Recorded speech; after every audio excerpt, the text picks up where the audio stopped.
Today we are going to be bringing you our full custom tactics and game plans, everything that I am running right now on FC24, while also talking about new gen, old gen, the dreaded 71 depth, and what you can do to kind of deal with it and how you can obviously use it in game as well. So this is a team that I've been trialing out and using, and don't worry, we don't play 5 at the back. It's just what we start with, all right? I know I could change it, but 5 moves into centre mid, which I'll talk about in just a second. As always, we run a Road to Glory that is basically an SBC account. I try and complete every single player SBC that comes out and use them for a bit.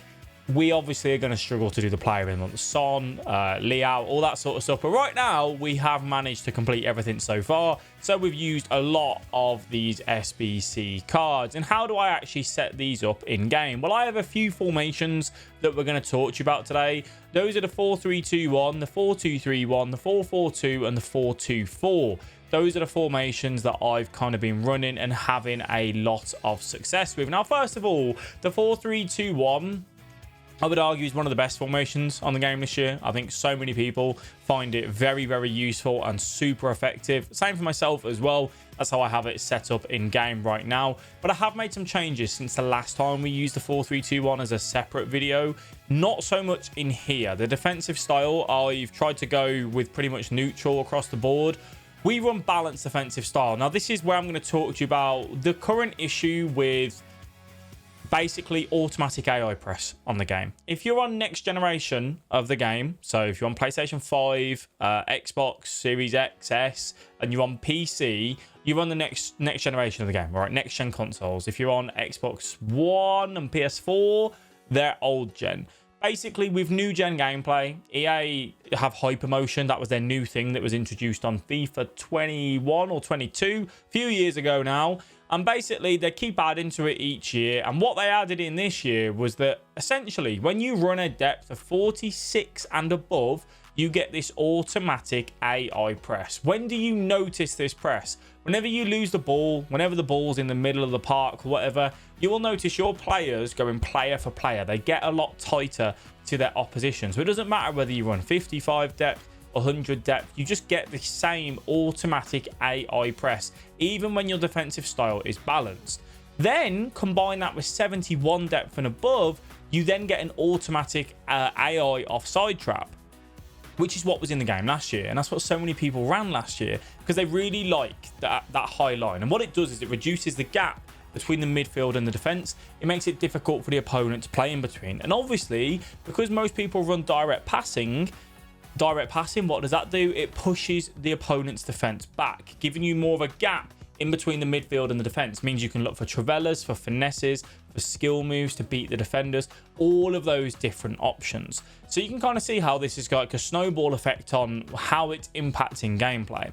So that's what I'm running at the minute on the 4-3-2-1, balanced defensive style, 50 width, 71 depth. Now I've been upping my width ever so slightly, because right now I think the game is played so much out on the wings, and like the switch ball simulator is there. Having a higher defensive width means that the right back and left back are trying to tuck out a little bit wider. The issue that we have with that, again, on the next generation version of games, is that there's an automatic overload ball side that got introduced this year. What does that mean? If the ball's over on the right hand side of the pitch, the left back will tuck all the way in. The right back will tuck in all the way. Sorry. So if the opponent's tacking down your left hand side, so your left back, on the opposite side of the pitch, your right back is basically in line of halfway across the pitch. And it gives this automatic overload ball side, which then means that it's really easy to switch the ball and move out. So that's why I've been trying to run a higher width to try and combat that a little bit more. Then I go balance and direct passing, and this is probably what most people go with right now. I think when you're looking to like counter and play, maybe get back into the game and you want to just go for the long balls, long ball can be good. I'm not a massive fan of fast build up and slow build up right now. Kind of long ball and balance to where I'm at, but balance is what I'm running on pretty much everything. Direct passing, 40 width, and then 5 players in box, 1 in corners, 1 free kicks on our 4-3-2-1. Now, this is where it's changed. I have Alvarez up front at the minute, and he has Relentless Plus, meaning his stamina drain is so little. So I have him on getting behind, but then aggressive interceptions. I don't recommend this if you don't have Alvarez. Basically, just if you have a normal striker, just have them on getting behind, okay? The left striker, the left forward and the right forward, this is where I've changed. This doesn't defend in a 4-4-2. This defends in a 4-3. This plays in a 4-3-2-1. It attacks in a 4-3-2-1. It defends in a 4-3-2-1. Why have I done this? Basically, if I match them on playing a 5 at the back, this is the formation that I go to. Why? They're going to stay central, and what it's going to mean is that when they have their right wing back and left wing back flying up the pitch, you are going to left player for player in the counter attack. So your 3 forwards are touch tight up against their centre backs, and then it's about, can you transition out of that counter attack fairly quickly? And then this is where it gets super aggressive. I have my right centre mid and left centre mid both on get forward, cover centre, and get into the box for cross. Then it's going to get even crazier, and I'll talk to you about that in a sec. Then you have this centre mid as the stay back, centre defensive mid, stay back while attacking, cover centre. What this means is that you are overloading the box like crazy. Combine it with balanced overlapping fullbacks. You are left with 3 players in defence. This is super risky, but the idea is that when I'm playing against the 5 back, I want to overload it myself. I want to try and hit quickly on the counter, and having all of these numbers flying forward do that.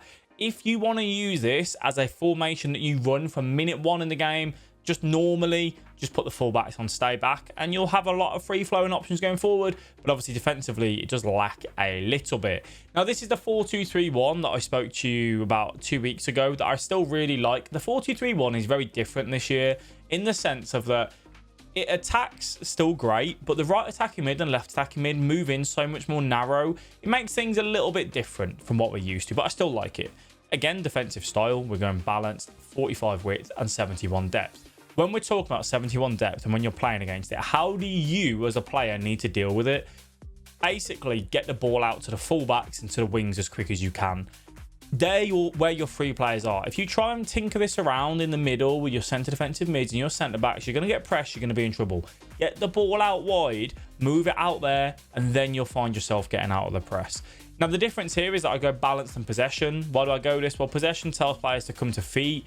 If you are playing against the press and you want to have players come to feet, this can help ever so slightly as you move into the final third. But it's certainly something a little bit different. It's more of a patient play, more of looking to play proper football, tiki-taka, that sort of thing. One of my little things that I've been enjoying. 40 width, 6 players in box, 1 corners, 1 free kicks. We go 1 corners because we have the corner routine that I've spoken to you about in the 4-2-3-1 video, which I'll put up at the top of the screen if you want to watch that.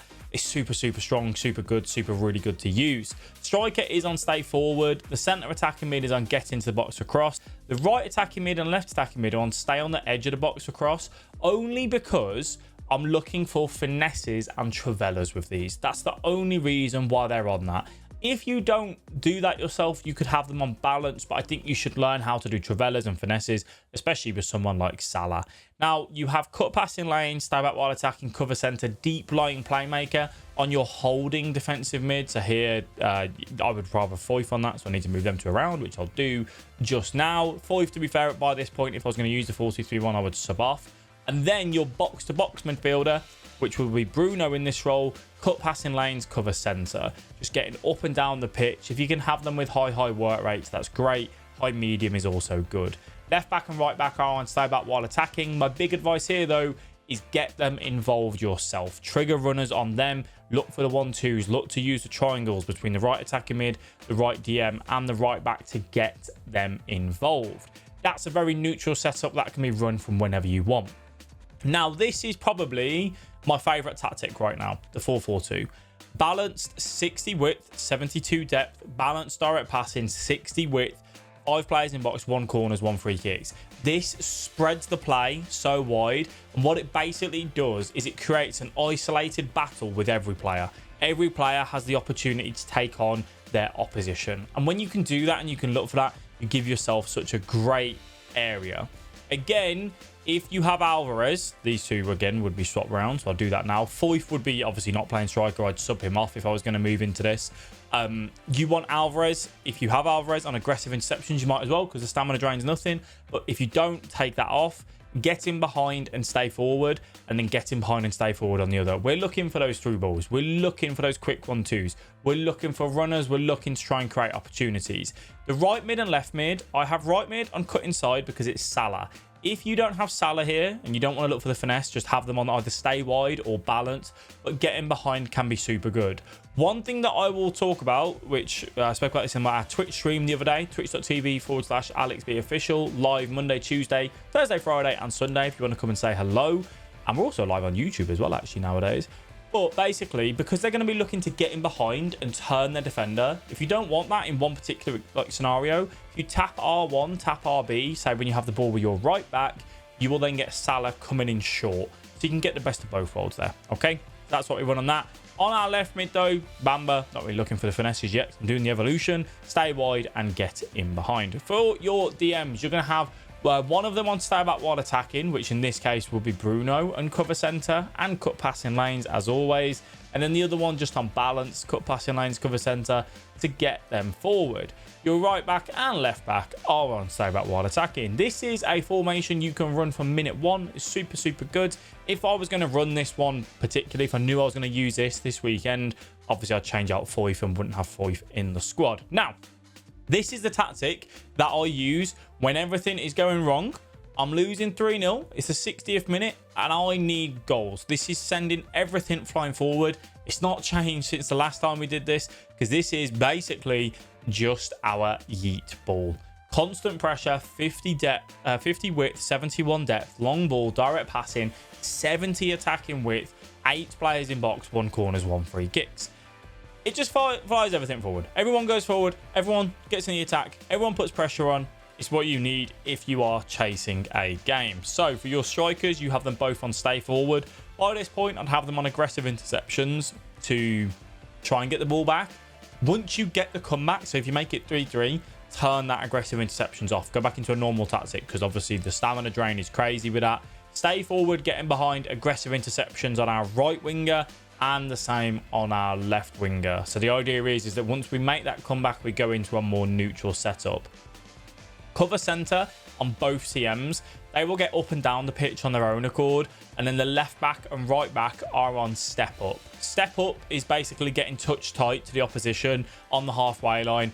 It means that you are very vulnerable to the counter-attack here. You only have your centre-backs on stay back. But obviously, if we're losing 3-0 anyway, we're trying to get goals. If it makes it 4-0, doesn't matter. The game was basically lost anyway. So we're looking to be super aggressive.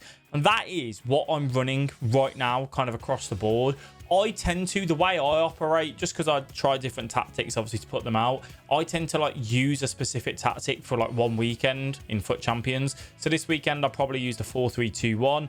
And then, you know, like last weekend, I used the 4-4-2. The weekend before that, the 4-2-3-1, and so on. So I will tend to lean on this majority this weekend as we come through. But if I was to go, right, I need goals, I can switch into the 4-4-2. I want to see out the game, I can switch into the 4-2-3-1. And then if I really need goals, I can switch into the 4-2-4. And that is how I run my current tactics.